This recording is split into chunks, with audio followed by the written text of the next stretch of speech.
하나님 말씀은 마태복음 5장입니다. 본문 말씀드릴 때 자리에서 기립하셔서 말씀드리기를 바랍니다.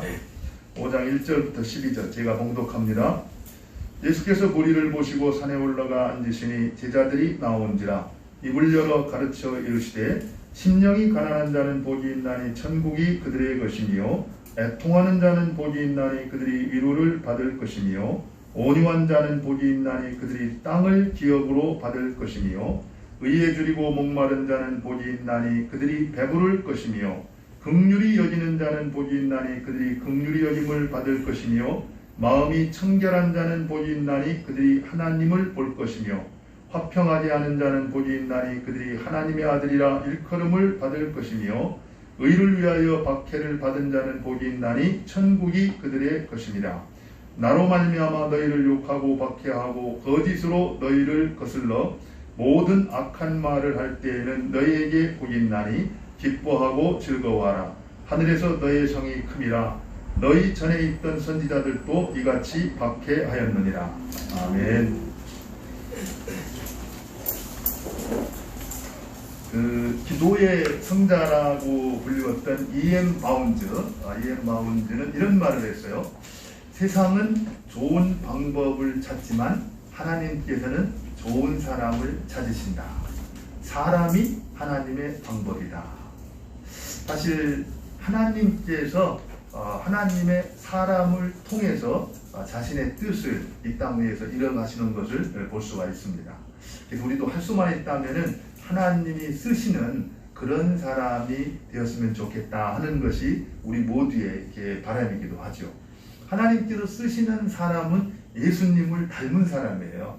그래서 우리 그 교회 4가지 비전 가운데 첫 번째가 뭡니까? 예수님 닮기잖아요. 하나님께서 우리에게 그런 비전을 주실 때도 분명한 계획이 있는 것 같습니다. 우리 교회를 통해서 하나님이 계획하신 뜻이 있는데 그런 뜻을 잘 감당해내기 위해서는 우리가 먼저 어떤 사람이 되는 거예요? 예수님 닮은 자가 되는 일입니다. 사실 우리가 어떻게 보면은요, 여러분들 열심히 기도하시잖아요, 그죠? 근데 기도할 때 기도의 제목 가운데서도 가장 우선해야 될 어떤 기도 제목이 있다면은 그게 다른 게 아니고 정말 주님, 제가 주님 닮기를 원합니다. 할 수만 있으면은 우리 삶의 어떤 가장 우선순위가 예수님을 생각하고 예수님을 닮아가는 것, 그것이 되는 것. 그럴 때 결국에는 하나님께서 나를 이 땅에 보내신 그 뜻을 온전히 이루어낼 수가 있다는 겁니다. 그런 의미에서 우리가 4대 비전 가운데 정말 예수님 닮는 것, 이것은 우리 교회가 그 어떤 것보다도 가장 우선으로 삼고 힘써야 될 일이다, 이런 생각이 들어요. 근데 여러분들 어떻게 하면 예수님을 닮아갈 수 있을까요? 어떻게 우리가 예수님을 닮아갈 수 있을까?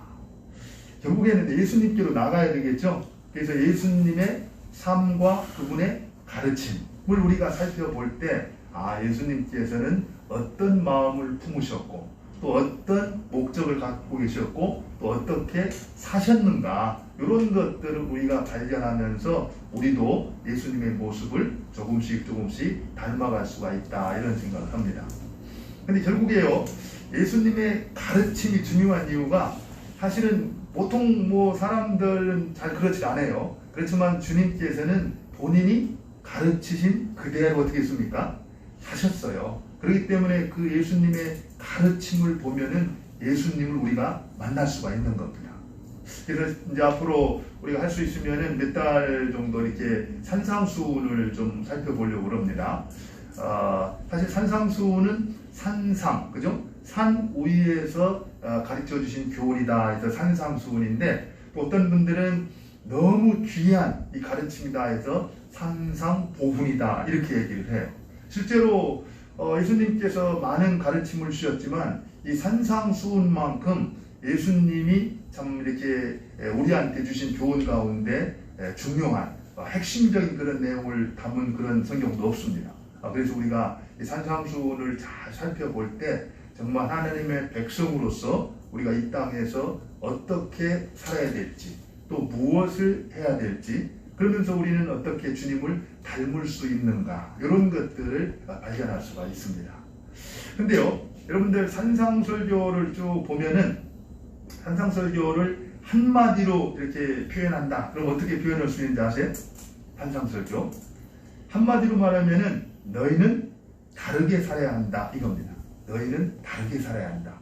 사실 제가 오늘 이 말씀 설교를 하면서 이 제목을 사실은 너희는 다르게 살아야 한다 이렇게 정했다가 우리 교회의 비전과 함께 이렇게 바꿨어요. 예수님 닮기로. 근데 결국에 예수님을 닮아가는 것도 역시 이 세상에서 세상과 다르게 사는 거잖아요. 구별된 삶이잖아요. 실제로 다르게 산다는 것이 그냥 단순히 예수님의 가르침만이 아니라 신구약 성경 전체가 하나님의 백성들에게 요구하는 가르침의 본질이었다는 겁니다. 우리 한번 같이 볼까요? 레위기 18장 2절과 4절을 한번 보도록 하겠습니다. 레위기 18장 2절과 4절. 이 말씀은 이제 하나님께서 이스라엘 백성들을 애굽 땅 종되었던 곳에서 이렇게 건져낸 다음에 이제 시내산에서 언약을 맺어요. 나는 너의 하나님이고 너희는 나의 백성이다. 이렇게 언약을 맺은 다음에 하신 명령이에요. 뭐라고 명령하셨는지 한번 볼까요? 우리 같이 한번 읽어보겠습니다. 시작. 나는 여호와 너의 하나님이니라. 너희는 너희가 거주하는 애굽 땅의 풍속을 따르지 말며 내가 너희를 인도할 가나안 땅의 풍속과 규례도 행하지 말고 너희는 내 법도를 따르며 내 길을 지켜 그대로 행하라. 나는 너희의 하나님 여호와이니라. 예, 그걸 보면은 너희가 옛날에 살았던 애굽 땅의 풍속도 따르지 말고 이제 앞으로 너희들이 들어가게 될 어디요? 가나안 땅의 풍속도 따르지 말라. 너희들은 그들과 다르게 살아야 된다. 이렇게 명령을 하거든요. 그런데요, 오늘 이제 이 명령을 보면서 앞뒤 이 명령을 시작할 때 뭐라고 시작하고 끝날 때 뭐라고 시작했는가를 주의하게 보면은요, 처음에 시작할 때도 나는 너의 하나님 여호와 하나님이다 이렇게 시작을 하고요, 끝날 때도 역시 나는 여호와 너의 하나님이다 이렇게 끝나는 걸 볼 수 있습니다. 이 얘기는 어떤 명령을 하실 때 그 하나님께서 명령을 하시는 분이 나와 어떤 관계에 있는지를 정확하게 가르쳐주고 있다는 거예요. 다시 말하면은 우리는 비록 가나안 땅에 살든 애굽 땅에 살든 이 세상에 살든 간에 우리는 세상에 속한 자가 아니라 우리 소속이 누구에게 있다는 거예요? 하나님께 있다는 겁니다.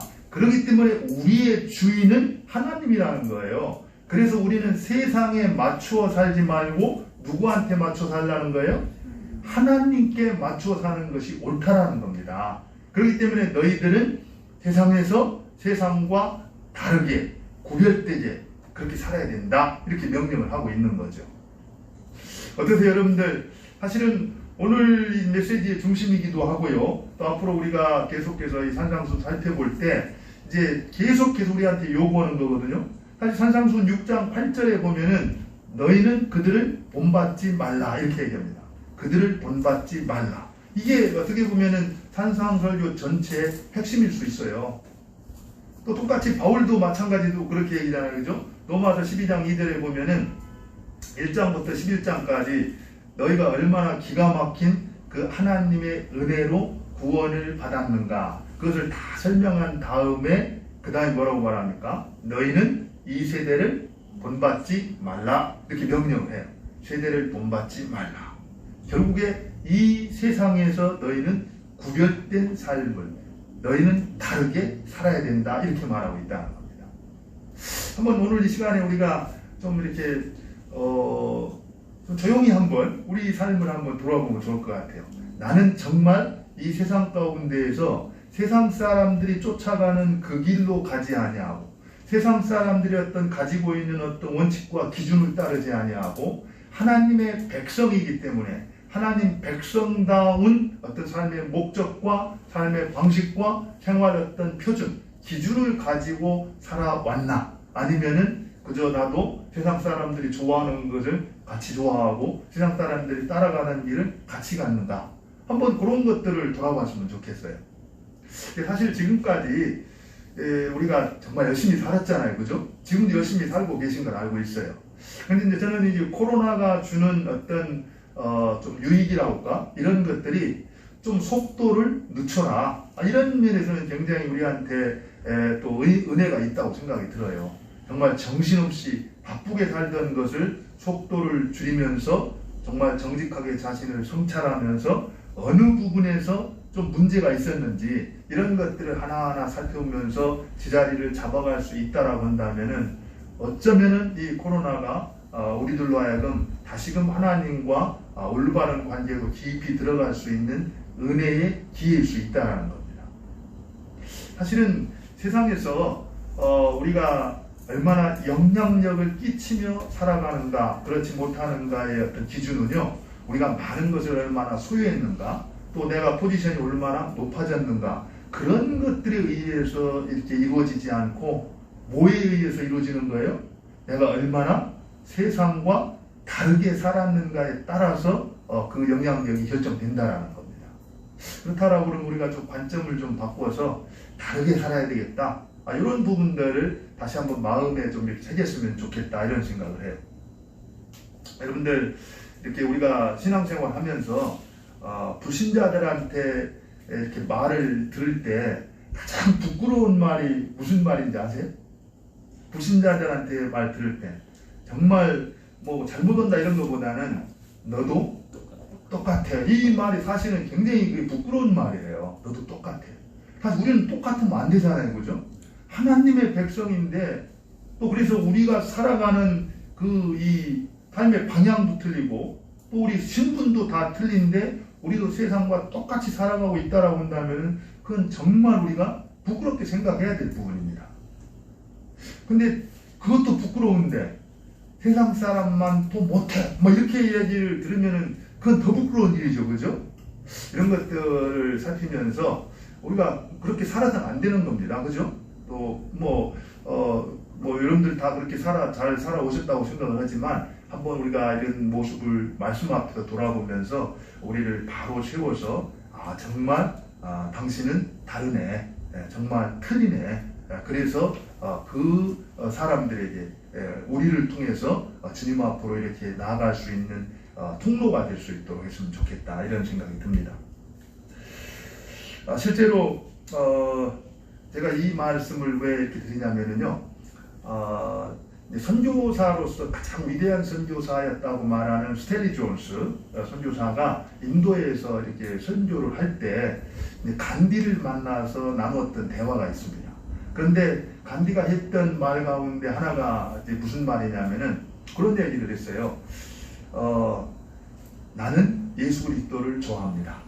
그렇지만 그리스도인들을 좋아하지 않습니다. 왜 그러냐면은 그리스도인들이 예수님처럼 살지 않기 때문입니다. 그리고 그가 주님께 돌아오지 못한 거예요. 그런 것들을 보면은 사실 우리가 처음 교회를 시작할 때 우리는 이 열방의 복이 되는 백성, 축복의 통로가 되리라는 마음으로 교회를 시작을 했잖아요, 그죠? 그런데 어쩌면은 우리가 어떻게 사는가에 따라서 많은 사람을 이제 주님께로 인도하는 축복의 통로가 될 수도 있고, 그런데 자칫 잘못하면은 누군가가 예수님께로 나아가려고 할 때 우리 때문에 걸림돌이 되어서 그들도 역시 주님 앞에 나아갈 수 없도록 그런 역할을 할 수가 있다는 겁니다. 그런 의미에서 우리가 한번 찬찬히 우리의 모습을 살펴보는 것 참 중요하다, 이런 생각이 듭니다. 오늘 이제 말씀을 보면은요, 여러분들 사실 산상수훈 가운데 서론이라고 볼 수 있죠. 우리 이제 팔복인데, 여러분 팔복 잘 아시죠? 팔복은 굉장히 참 중요한 부분입니다. 우리가 보통 구약 성경 가운데 제일 유명한 한 부분을 찾으라 그러면 십계명, 또 시편 23편 이런 걸 들 수 있는데, 또 신약 성격 가운데에서도 우리가 제일 유명한 한 부분을 찾으라 그러면은 주기도문이 나와 있는 부분이나 또 고린도전서 13장, 4장 이런 것들을 말할 수 있는데, 그것만큼이나 잘 알려져 있고 이렇게 중요한 본문 가운데 하나가 팔복이에요. 그런데 이 팔복만큼 오해를 이렇게 받고 있는 성경 구절도 흔치 않습니다. 여러분들 팔복 이거를 딱 떠올릴 때 어떤 생각이 들어요? 뭐 잘은 모르지만 굉장히 우리한테 축복이 되는 그런 본문이다. 내가 이렇게 하면은 그런 복을 받을 수 있을 것이다. 뭐 이런 생각을 하게 되죠, 그죠? 근데 한번 이 말씀을 들어보면은요, 그런 말씀은 아니라는 것을 볼 수가 있습니다. 어쩌면 정 반대의 말씀이라는 것을 볼 수 있어요. 그래서 우리가 이 시간에 이제 팔복을 이렇게 직접 들어가기 전에 대략적으로 이 팔복을 바르게 우리가 접근하기 위해서 몇 가지 한번 질문을 던져볼 수 있거든요. 그래서 그런 질문을 좀 나누고 그 다음에 이제 본문으로 들어가겠습니다. 근데 먼저 여러분들이 팔복을 생각할 때 이 팔복에 나와 있는 사람들이 어떤 사람들인가를 좀 알 필요가 있어요. 여기 보면은 어떤 사람이 나옵니까? 심령이 가난한 자, 그 다음에 애통하는 자, 그 다음에 온유한 자, 의에 줄이고 목마른 자, 그 다음에 긍휼히 여기는 자, 마음이 청결한 자, 화평케 하는 자, 그 다음에 의를 위해 핍박을 받은 자, 이런 자들이 나오잖아요, 그죠? 그러면 여러분들이 생각할 때 언뜻 그렇게 생각할 수 있어요. 심령이 가난한 사람이 있구나. 또 어떤 사람은 애통하는 사람이 있구나. 또 어떤 사람은 온유한 사람이 있구나. 또 어떤 사람은 의에 줄이고 이렇게 핍박을 받은 사람이 있구나. 이렇게 생각할 수 있거든요. 그러니까 그런 사람 저런 사람 어떤 사람의 이 부류를 이렇게 표현하고 있다라고 생각하기가 우리는 쉬워요, 그죠? 근데 그게 아니고 이 팔복이라는 것은 예수님께서 이제 이 팔복을 제대로 이해하려면은 이 앞의 내용을 좀 살펴볼 필요가 있는데, 4장의 내용이 무슨 내용이냐면은 4장 17절에 보면 예수님이 첫 번에 선포한 메시지가 있어요. 뭡니까? 회개하라, 천국이 가까웠느니라. 그래서 예수님께서 이 땅에 오심으로써 이제 하나님의 나라, 새로운 질서와 새로운 세계가 이 땅에 어떻게 한 거예요? 도래한 겁니다. 그리고 이제 그 하나님의 나라가 시작이 되었는데, 그 시작된 하나님의 나라, 그 안에 들어가서 그 안에서 그 하나님 나라를 누리고 경험하기 위해서 필요한 성품과 자질이 있다라는 거예요. 그런 성품, 그런 필요한 자질, 그것을 가르쳐주는 내용이 뭐냐면은 팔복이라는 거예요. 팔복. 그렇기 때문에 팔복에서 말하고 있는 이 내용들은 그리스도인의 성품을 말하는 것이지 어떤 행복, 축복을 말하는 것이 아니다라는 걸 알 수 있어요. 그러니까 우리가 그 팔복을 여러분들이 이렇게 공부를 하고 말씀을 들을 때, 정말 하나님 나라에 합당한 그리스도인의 성품은 어떤 것인가? 그 성품이 나한테는 있는가, 없는가? 없다면 왜 없지? 그런 것들을 한번 살펴보면서 정말 내가 하나님 나라에 합당한 이 성품을 갖고 하나님을 섬기기 위해서 필요한 것을 내가 기도해야 되겠다. 이런 마음을 가지고 이 시간 말씀을 들으면 도움이 될 것 같아요. 그래서 이제 첫 번째, 우리가 그 각각의 사람이라고 말하지는 않고 결국에 이 팔복에 나와 있는 심령이 가난한 자, 애통하는 자, 온유한 자, 또 의에 줄이고 목마른 자, 이 사람들은요 모두가 한 사람입니다. 내 성품 안에 그러한 자질들이 있어야 된다는 거예요. 마치 똑같은 원리입니다. 여러분들이 갈라디아서 5장 23절에 보면은 성령의 9가지 열매가 있죠. 근데 그 성령의 9가지 열매도 각각 다른 사람한테 나타나는 것이 아니라 한 나무에 같이 열리는 거예요. 다시 말해서 누군가가 예수 그리스도를 영접하고 성령의 충만함을 받았을 때 그 심령 가운데 맺히는 열매들이 바로 성령의 9가지 열매거든요. 한 인격체 안에 똑같이 맺히는 것들이라는 겁니다. 다시 말해서 이 팔복이라는 것도 우리 모든 그리스도인들, 하나님의 백성이 된 그 사람들 가운데 나타나는 8가지의 자질이라는 거예요. 그러니까 이런 부분들이 우리 모두에게 있습니다. 그리고 있어야 되는 거고요. 그것이 그런 것들이 뚜렷하게 될 때 우리는 하나님 나라를 충만하게 경험할 수 있고 하나님의 뜻을 힘있게 이루어갈 수가 있다는 거예요. 첫 번째가 이제 이 팔복에서 묘사된 사람들은 바로 어떤 사람이에요? 모든 일반 그리스도인들을 가르치는 말이다. 그 그리스도인들의 삶 가운데 맺혀지는 성품을 가리키고 있는 것이다. 이렇게 정리를 하면 좋을 것 같고요. 두 번째 질문이 뭡니까? 두 번째 질문 뭐죠?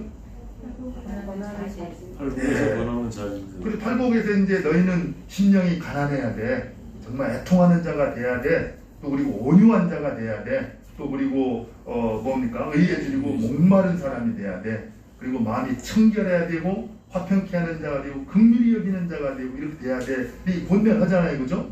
그러면 그런 것들이 뭘 말하는 것인가? 왜 이게 중요하냐면요. 첫 번째 우리가 심령이 가난한 자는 복이 있다고 그랬잖아요, 그죠? 근데 요 팔복의 내용이 비슷한 내용이 똑같이 누가복음 6장에도 나와요. 근데 누가복음 6장에 보면은 심령이 가난한 자 이렇게 말하지 아니하고 그냥 가난한 자가 복이 있다 이렇게 말을 합니다. 그리고 의에 줄이고 목마른 자 이렇게 마태복음을 말하고 있는데 누가복음에서는 굶주린 자는 복이 있다. 배부를 것 이렇게 나오거든요. 그래서 우리가 이런 것들을 얘기하면 도대체 이게 무슨 말인가 하는 것을 조금 이제 다시 말해서 팔복이 말하고 있는 자질들이 어떤 성격의 것인가에 대해서 조금 혼란스러울 수가 있다는 거예요. 근데 정확히 결론부터 얘기하면요.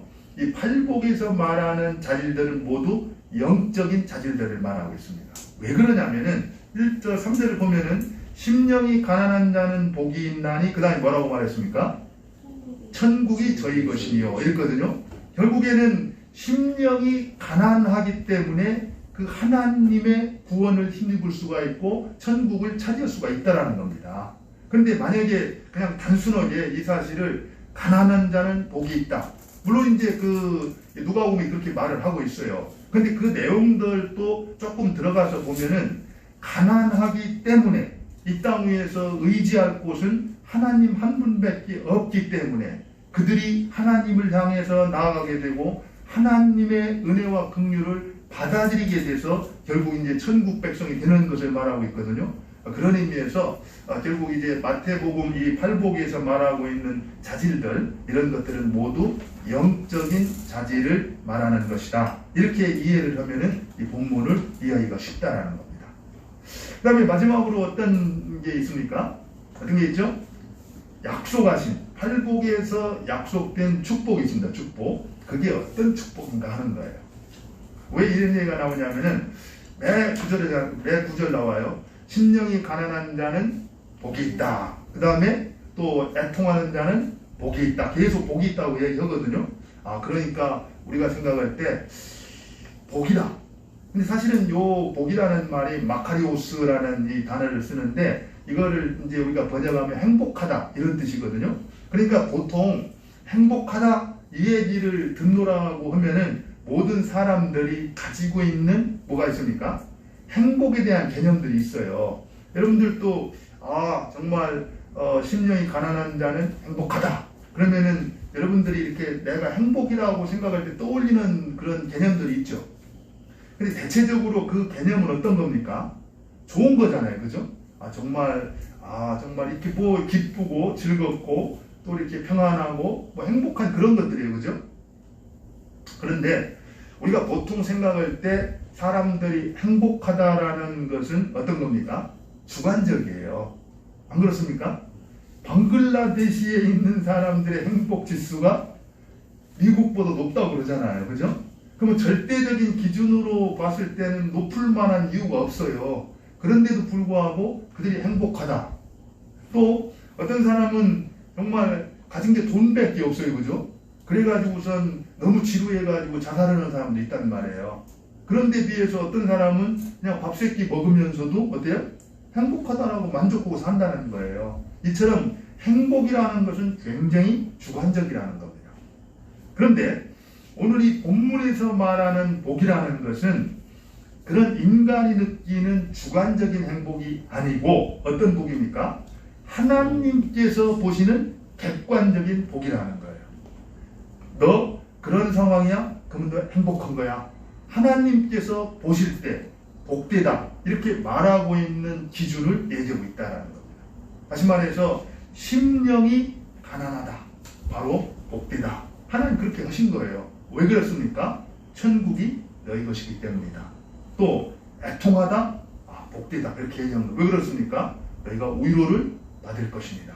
그러면서 여기서 말하는 복이라는 것은 보통 우리가 주관적으로 생각하는 그런 행복이 아니고 하나님 편에서 볼 때 객관적으로 하나님이 인생에 대해서 이것이 축복이다 하는 그 복을 의미하고 있다는 겁니다. 여기까지 나오면 대충 정리가 되는데 제가 이제 주님을 섬길 때 한 가지 꼭 여러분들하고 나누고 싶은 게 있어요. 제가 차영리를 가지고 전도를 많이 했었는데 차영리 서론에 이런 게 나와요. 자연계에는 자연 법칙이 있듯이 하나님과 사람 사이에도 영적인 원리가 있습니다. 이렇게 얘기를 하거든요. 사실 우리가 신앙생활을 한다라는 것은 그 하나님께서 우리에게 약속해 주신 그 영적인 원리를 따라서 하는 게 신앙생활입니다. 그래서 우리가 성경에서 말하고 있는 그 기준, 성경에서 복되다 말하면 그게 복된가 보다 이렇게 받아들여야지 우리는 행복한 삶을 살아낼 수가 있다는 거예요. 성경에서는 복되다 말하는데 나는 영 받아들일 수가 없네. 또 나는 정말 행복하다라고 말하고 싶은데 성경에서는 그렇지 않다라고 말하네. 이런 일들이 발생했을 때 우리의 기준을 어디에 맞춰야 된다는 거예요? 성경에 맞춰야 된다는 겁니다. 그리고 나서 거기서부터 우리의 신앙을 세워가고 우리의 인생을 세워나갈 때 우리의 인생이 점점 시간이 가면서 견고하게 든든하게 세워져 갈 수 있다는 거예요. 그런데 우리가 예수를 믿는다고 하면서도 성경에 가르쳐주는 기준을 따르지 아니하고 내가 생각하는 어떤 주관적인 그런 이 기준과 그런 이 원칙을 가지고 살아가기 때문에 우리의 신앙이 견고하게 세워질 수가 없다는 겁니다. 근데 오늘 분명히 얘기하고 있어요.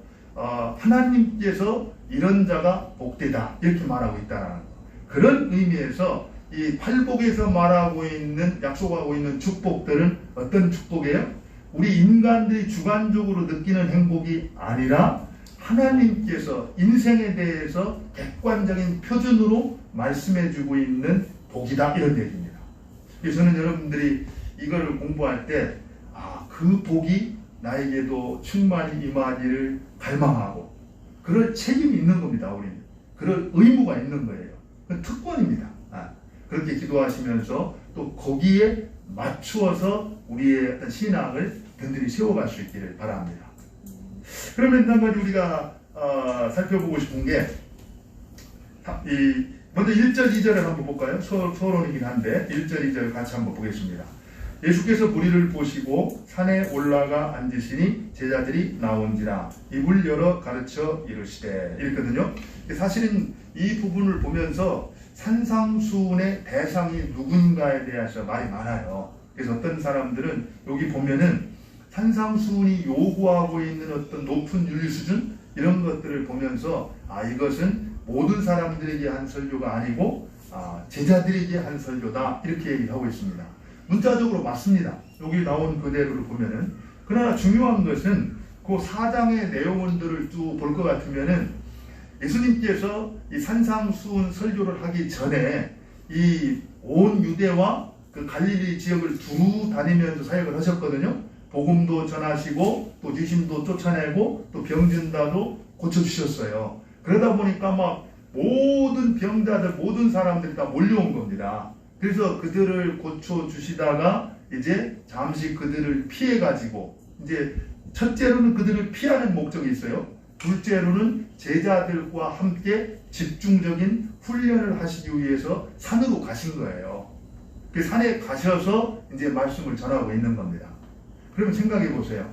그 무리들이 그렇게 피했다고는 우리는 이제 못 가. 딱 그러고 안 갔을까요? 그러지 않다라는 겁니다. 가지고 있는 동안에도 얼마든지 올 수 있어요. 그렇기 때문에 사실 산상설교라는 것은 1차적으로 제자들에게 한 내용이기는 하지만 그래도 이 산상설교 아직도 전혀 예수를 믿지 않는 사람들이든 누구든지 다 들을 수 있는 메시지입니다. 그래서 어떤 사람들은 이 메시지를 들으면서 주님을 만날 수 있어요. 복음을 듣고 생명을 구원을 받을 수 있습니다. 어떤 사람들은 이미 구원을 받은 사람이기 때문에 어때요? 하나님의 백성으로서 받아야 될 교훈을 받고 다른 삶의 자리로 나갈 수가 있는 겁니다. 그래서 이 말씀은 굳이 제자들에게만 전해준 거다 이렇게 볼 필요는 없다라는 거예요. 그렇다면 이 성경은 제자들만 봐야 되겠네요, 그죠? 그렇지 않다라는 겁니다. 그런데 산에 올라가서 앉으셨다. 이 앉으셨다라는 표현 여러분들 잘 보면은요, 예수님께서 중요한 강론을 할 때마다 또 서기관과 바리새인들이 어떤 중요한 것을 가르칠 때마다 앉아서 가르치는 걸 볼 수가 있습니다. 그래서 지금 이 앉으셨다라는 얘기는 예수님께서 그 제자들에게 해야 될 중요한 강론을 지금 시작하시겠다라는 뜻이라는 거예요. 그리고 났더니 제자들이 그 앞으로 나왔다. 그러니까 예수님께서 입을 열어서 가르쳐 이르셨다. 사실 입을 열었다는 표현도요, 이게 중요한 가르침을 할 때 이 표현을 씁니다. 입을 열어서 가르치셨다. 그래서 지금 예수님이 하시는 내용이 얼마나 귀한 내용인가, 이런 것들을 서론에서 표현을 하고 있는 거죠. 그러면서 이제 첫 번째 입을 열어서 가르친 게 무슨 내용입니까? 무슨 내용이죠? 심령이 가난한 자는 복이 있나니 천국이 그들의 것입니다. 예, 이 사실은요, 저는 이 부분을 이제 이번 주까지는 이 주기도문을 이제 우리가 공동 기도를 드리고 있잖아요. 그래서 이제 이번 주까지를 마치고 다음 주부터는 이제 팔복을 가지고 우리가 공동 기도를 드리려고 그래요.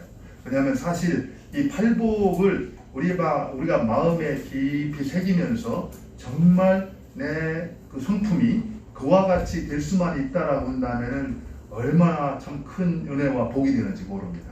근데 우리는 이 너무 귀한 보물을 너무 잊고 살았어요.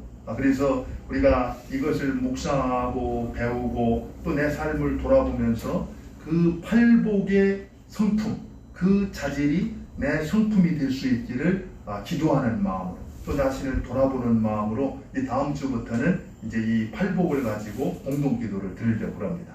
근데 오늘 첫 번째, 심령이 가난한 자는 복이 있나니 천국이 그들의 것이며, 이렇게 나와 있는데요. 아까도 말씀드렸지만 여기서 말하는 심령이 가난하다는 거, 사실은 이제 어쨌든 이 가난이잖아요, 그죠? 가난. 그래서 가난한 자가 복이 있다 이렇게 말을 합니다. 가난한 자가 복이 있다. 근데 여러분들 사실 이렇게 쭉 지나가다 보면은 여기서 말하는 것은 복이 있다라고 말하는 이유가 천국이 저희 것입니다 그랬잖아요. 그러니까 천국과 연관이 돼 있는 거예요. 왜 가난한 자가 복이 있는가? 그들이 천국에 들어갔기 때문에 그들은 복이 있다 이렇게 얘기하는 겁니다. 그런데 어떻게 해서 그들이 천국에 들어갔는가를 한번 살펴봐야 된다는 거죠. 그러면 우리가 부자가 있고 가난한 사람들이 있는데 누가 천국에 들어가기가 쉽다고 그랬습니까? 부자가 천국에 들어가는 것은 낙타가 바늘길을 들어가는 것보다 더 어렵다 그랬죠, 그죠? 그러면 이제 이 말씀을 부자가 들으면 어떻게 하겠어요? 좀 기분이 안 좋을 거예요, 그죠? 사실 여기서 아까도 제가 영적인 자질을 말한다는 것을 알아야 되는 게, 여기서 사실은 부자다 가난한 자다가 중요한 포인트가 아니라는 거예요. 정말 부자도 가난한 마음이 될 수가 있습니다. 그리고 가난한 사람도 딱딱한 마음으로 마음이 다쳐가지고 하나님께 나아가지 못할 수가 있어요. 근데 중요한 것은 어떤 사람이 복이 있다라고 말하냐면은 심령이 가난한 자, 마음이 가난한 자가 복이 있다 이렇게 말한다라는 거예요. 그렇다면은 이 심령이 가난한다라는 것이 무슨 뜻인가를 좀 한번 알 필요가 있다는 거죠.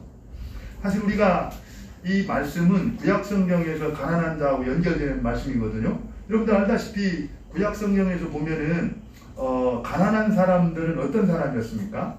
누군가의 돌보심, 누군가의 도움이 필요 없이는 살아갈 수가 없는 사람들이었어요.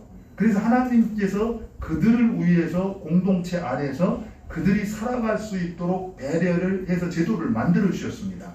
그렇기 때문에 사실은 구약성경에서 가난하다라는 것하고 하나님의 은혜라는 것하고는 어떻게 돼요? 연결되어 있는 거였어요.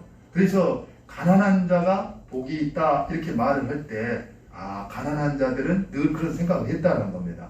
우리는 이 땅 위에서 아무것도 의지할 것이 없고 소망이 없었는데 하나님께서 내 유일한 피난처가 되시고 내 도움이 되셔서 내가 그 은혜로 살게 되었어.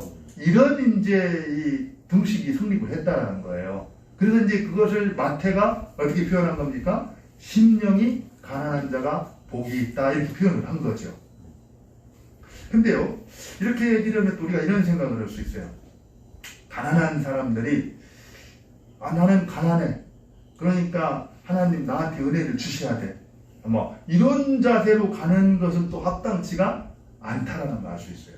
가난한 자들은 진짜 영적으로 파산을 당한 사람들이기 때문에 정말 하나님의 은혜가 없이는 살 수 없다라고 이렇게 고백을 하면서도 하나님께로부터 은혜를 입었을 때는 내가 도무지 감당할 수 없는, 자격도 없고 그럴 만한 사람도 아닌데 하나님이 나한테 이런 은혜를 주셨네. 그것에 대해서 몸둘 바를 모르는 그런 겸손한 마음, 그것이 바로 심령이 가난하다 이렇게 말하고 있다는 겁니다. 저는 그래서 이 심령이 가난하다는 것은 부자와 가난한 자 모두에게 열려있는 은혜다 이렇게 생각이 들어요. 정말 아무리 많은 것을 가지고 있는 사람이라도 그런 사람이 그렇게 되기는 쉽지는 않을 겁니다. 왜냐하면 성경을 보면 그런 얘기가 나오잖아요. 우리 이 아굴의 기도를 봐도 하나님 내가 죽기 전에 기도하는데 두 가지를 주십시오. 하나는 곧 허탄과 거짓말을 내게서 멀리하게 해주시고 또 하나는 내게 꼭 필요한 양식으로 먹이시옵소서. 혹 내가 배불러서 여호와가 누구냐 모른다 할까 두렵고 또 혹 가난하여서 도둑질하여서 하나님의 이름을 욕되게 할까 두렵습니다. 이런 얘기 하잖아요. 그죠? 그런 것들을 보면은 우리 인생이 뭐가 넉넉하고 부유하면은 하나님을 잊어버리고 하나님을 찾지 않는 게 인지상정이라는 겁니다.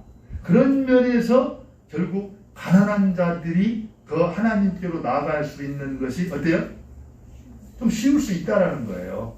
그래서 가난한 자가 복이 있다. 심령이 가난한 자가 복이 있다. 이렇게 말을 하는 겁니다. 그러나 그렇다고 해서 가난 자체가 복이 있는 것은 아니라는 겁니다.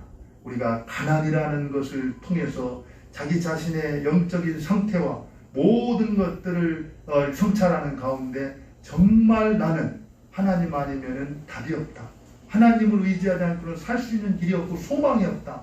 그런 것들을 자각한 사람들이 그래서 결국 하나님께로 열려있고 의지하는 소망하는 그런 사람들에게 하나님이 허락해 주시는 축복을 바로 심령이 가난한 자가 복이 있다 이렇게 말한다는 겁니다. 이거는요 우리가 예수님을 믿을 때 사실 여기서 심령이 가난한 자는 복이 있다. 왜냐하면은 천국이 저희 것이다 이렇게 했잖아요. 그죠? 천국이 저희 것이다 이 말이 무슨 뜻인지 아세요? 천국이 저희 것이다. 여러분들 우리가 구원이라는 말을요 다양한 표현을 해요. 구원이란 무엇인가 그러면은 영생을 얻었다, 죄사함을 받았다, 천국을 받았다 뭐 이런 얘기를 얘기하거든요. 그래서 여기서 천국이 저희 것이다 이 얘기는 바로 내가 구원을 받았다 이런 뜻입니다. 그리고 또 천국이 저희 것이다 이런 얘기는 누가복음 6장에서도 무슨 얘기를 합니까?